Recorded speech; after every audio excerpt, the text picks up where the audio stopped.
Et salut tout le monde. Alors aujourd'hui je vais vous présenter un manga qui est d'un auteur très connu du monde du manga. Il s'agit de Apo Sims, la planète des marionnettes, qui est écrit par Tsutomu Nihei, l'auteur notamment de Blame ou encore de Biomega. Alors c'est un auteur vachement connu qui a un univers assez particulier. Blame, c'est plutôt un univers assez sombre. D'ailleurs la plupart de ses mangas c'est plutôt un univers assez sombre. On évolue dans des décors qui sont plutôt noirs. Et contrairement à Blame et toutes ses autres œuvres, en fait Apo Sims, lui, s'inscrit plutôt dans un registre tout blanc. C'est ce qui en fait la particularité et c'est ce qui me plaît beaucoup dans ce manga.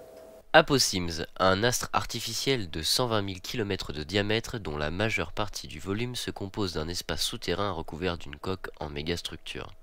5000 ans auparavant, les vaincus de la guerre contre le monde souterrain avaient été privés de leur droit de résidence légale sur Apo-Sims et abandonnés à la surface glaciale. En proie à l'épidémie de marionnettisation et aux automates agressifs qui rôdaient au niveau des vestiges, les gens survivaient tant bien que mal.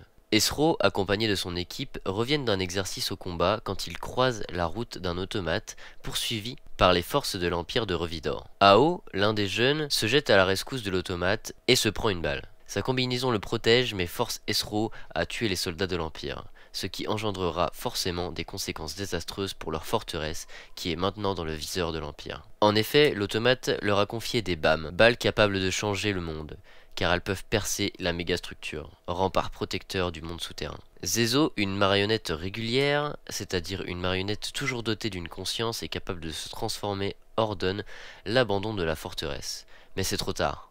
L'Empire est déjà là et tout le monde est déjà mort.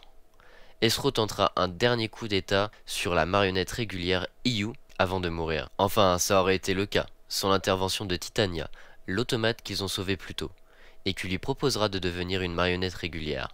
Il affrontera de nouveau Iyu sous sa forme de marionnette et arrivera à s'échapper. Que fera Esro des précieuses bâmes que lui a confiées Titania? Et surtout, comment fera-t-il pour résister aux assauts de l'armée de Revidor qui cherche désespérément à mettre la main sur ces fameuses bâmes? Allez, abonne-toi!